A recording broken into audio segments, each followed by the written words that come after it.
We know that the jailer has been banished, right?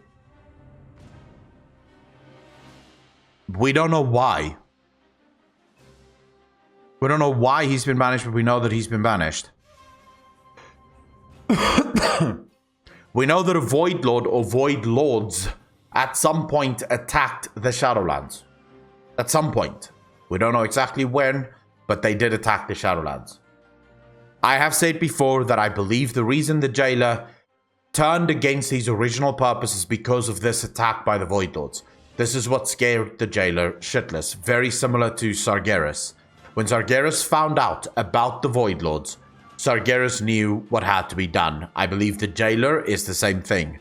When he found out about the Void Lords and just what the Void Lords can do and how powerful the Void Lords are, he knew that something had to be done. Now, the jailer says that he has been betrayed. I believe the Maw has been completely and utterly fucking wrecked by the Void. So the jailer made a deal. The jailer made a deal with Sargeras. What was this deal with Sargeras all about? Well, we get that little hint in the Maw, literally in the first starting quests of the Maw. Bane drops that the jailer's army rivals that of the Legion. A pretty out of place comment if you think about it. But if your whole mission is to destroy the universe, right, and everything in it, to stop the Void Lords from taking over, who could stop an army of the dead and an army of demons? The problem with demons is they're uncontrollable. They're chaotic. So you can't really get them as an ally because demons pretty much do whatever the hell demons want to do. So the jailer required an agent on the outside.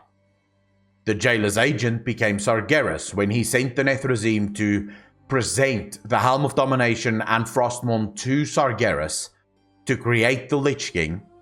Sargeras finally had his answer. They were allies now. They were going to work together to destroy the universe, to destroy everything so that the Void Lords could not take over. The other reason I believe that this might have something to do with it is because of what Illidan did. What Illidan was instructed to do. Remember, after the demons finally invaded Azeroth, what was Illidan instructed to do?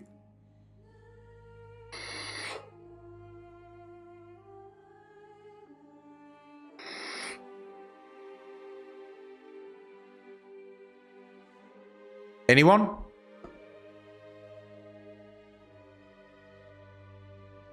Looking amazing. What are your thoughts on the new loading screen? I'm loving the new loading screen. But can anyone answer that? What was Illidan instructed to do after the demons attacked? After they finally invaded Azeroth?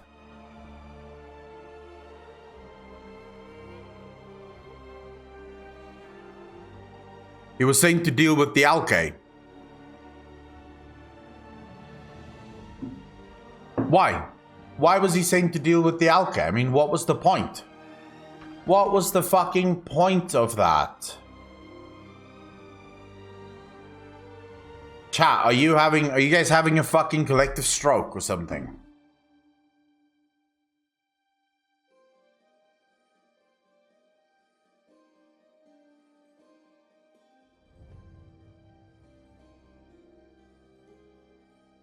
Besides Sargeras, maybe he knew that he was working. What's the question? So my question is, why was Illidan instructed to deal with the Alkae? The Alkae was meant to help them, right? And at that point, they didn't know that the Lich King wasn't actually interested in helping them.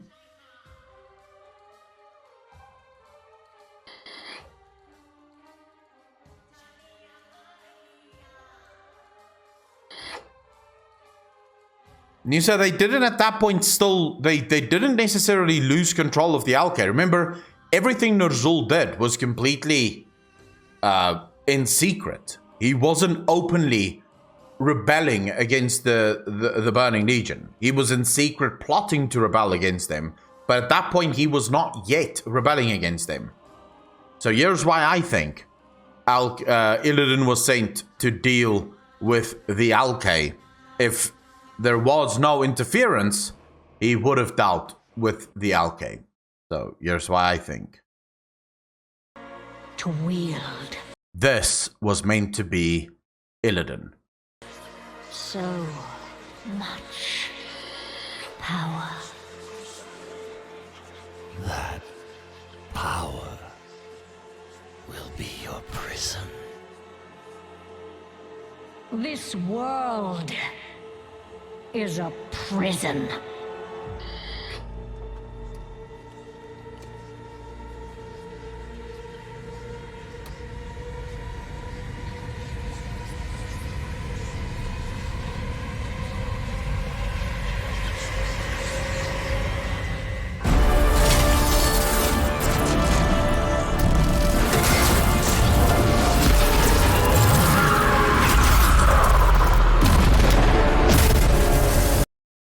This is why Illidan was sent to Northrend.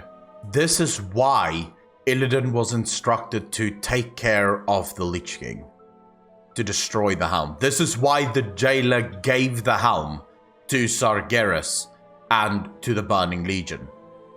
He needed an army so vast, so massive, so unstoppable that nothing in the universe could stand against it. Nothing in the universe could actively stop it.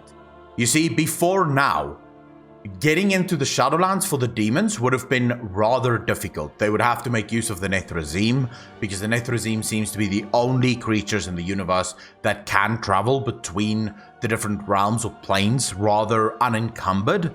So before now, it would have been very difficult. The idea, the reason Sargeras made his way consistently, why he hyper-focused on Azeroth, was this. Make your way to Azeroth, to the world just above my realm, and open the way, so that you and your legion can pour into my realm. Together, our armies will be unstoppable. I mean, it's no coincidence that Blizzard decides to show the Legion, right? If you go to the Afterlives, here, right? It is no coincidence that Blizzard uses this, right? In life, I was Draka of the Frostwolf clan. A warrior who gave everything to protect what mattered most. But I was not done fighting.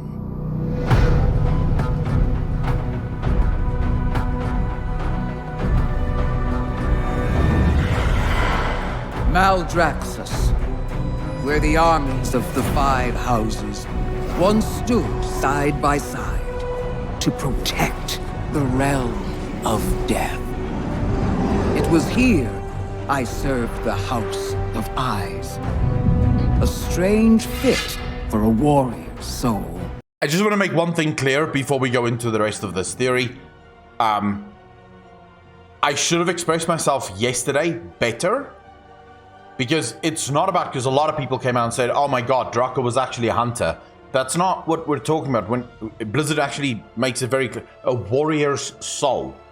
Draka, even as a hunter, was never a subversion artist, right? It was never about subversion for her. It was the straightforward battle. Let's go, let's kick some ass. So that's why it's so weird that Draka would be in the House of Ice. A house specifically designed for subversion, for the collection of information, not for head-on assaults. This is the House of the Chosen. They do head-on assaults. They do massive attacks and shit like that. The House of Ice do not do that. They are collectors of information. They use subversion to get their way. So that's why it's so weird that she would be placed inside the House of Ice. Again. Their way. It's no coincidence that Blizzard decides to use this in the Maldraxxus cinematic. No coincidence. Blizzard knew why they wanted these demons here. This is part of the answer to the question of the jailer. Why was the jailer banned? Look into the cinematics.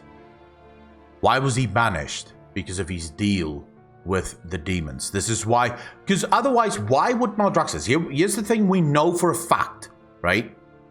The forces of the Shadowlands do not interfere with mortal doings. They don't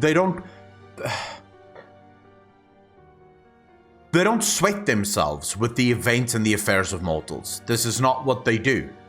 The demons are a threat to the mortal realms. The demons preside within the twisting nether. There's no evidence that the demons would be in the Shadowlands or even be a threat to the Shadowlands. We know of one pit lord though that finds himself in a prison in Maldraxxus. One pit lord is present in Maldraxxus because they did once try. They did once try to destroy the world. They did once try to invade the Shadowlands. Ways were not mine. Faster! Again! Eventually. Okay, someone said something about the runes on the map. I don't really see runes on the map, it's just a map. Time doesn't fit though, they banished him long ago, like they were said. Jailer Legion deal, it should be like, what, 30 years ago? Mr. Paparos, but that's exactly the thing, right? The jailer was banished for his viewpoint that all life should be destroyed, right? For the fact that all life should be destroyed, and he made active, how can we put this? He made an active effort to try and subvert the Shadowlands, to try and destroy all life, so that the Void Lords could not take over. His deal with Sargeras was a deal of desperation, because he was already banished, right? So he's not banished because of his deal with the demons. He's banished because of the Void Lords and what he and Sargeras shares as a viewpoint, if you will, as an ideology, if you will. This is why he made his deal with Sargeras. Get your army to the Shadowlands, help me destroy the Shadowlands, because I'm locked inside the fucking maw. I can't get out of the maw, right? That's the big problem here.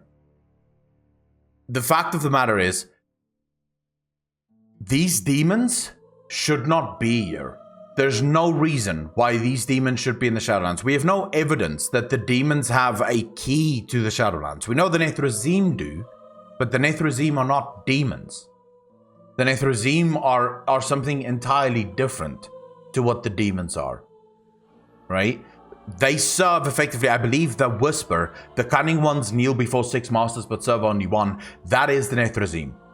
They will serve anyone. They'll kneel in front of anyone, but they serve only one master in the end.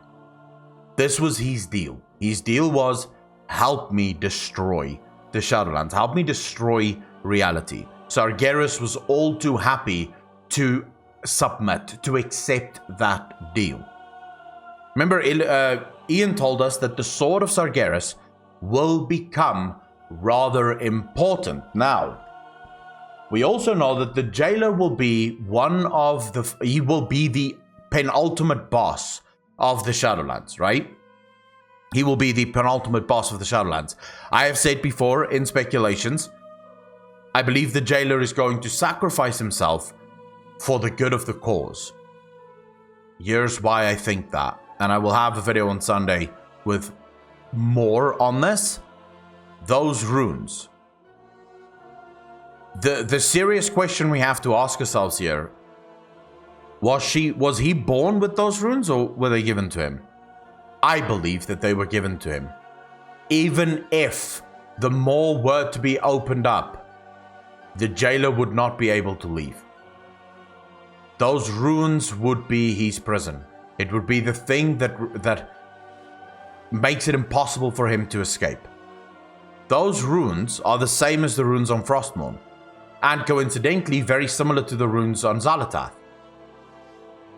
Both weapons have the ability to steal souls. those runes were used to steal his soul. There might even be a world in which his soul is actually inside Frostmourne. They needed to put his soul somewhere. That much power, that unlimited amount of power from a Titan soul would be impossible. You can't just make it disappear. It has to go somewhere. Now, there's a couple of interesting things we know about Frostmourne, right? Frostmourne is said to learn from its victims. Whenever you kill someone, right, with Frostmourne, it actually learns their tactics, their tricks, their fighting style. Frostmourne is said to have a mind of its own in combat. Like, all the wielder has to do is simply hold on to it, because Frostmourne will do the rest. The more souls it takes, the more it learns. What if Frostmourne was quite literally the vessel of the jailer's soul? What if the jailer's soul, knowing that they can't just destroy it, it's impossible, there's too much power there, they had to store it somewhere. The rune carver, or the primus in this instance, people saying the primus isn't the rune carver might be true. We could say maybe they're not. We're going to go through that in a second. But let's imagine the primus. The primus is a master weaponsmith and rune carver. This is what the primus is known for. He's a master weaponsmith and rune carver. So the primus steps up and he makes a blade with runes. The runes will match that of the jailer, so that the soul can be transferred from the jailer into the blade, making it impossible for the jailer to escape. Making it impossible for the jailer to leave his maw. But those runes, I believe, will also render him incapable of actually leaving the maw. This is why I think he will ultimately sacrifice himself for the good of the cause. Either to give his power to someone like Sargeras, or maybe to gift his power, the power of the dead, to someone like Sylvanas, or even someone like Arthas could see himself possessing that level of power, right? This is something that I think will happen. Those runes have an important part to play, and I don't know exactly where those runes fit in, but I do think those runes are going to be very important moving forward.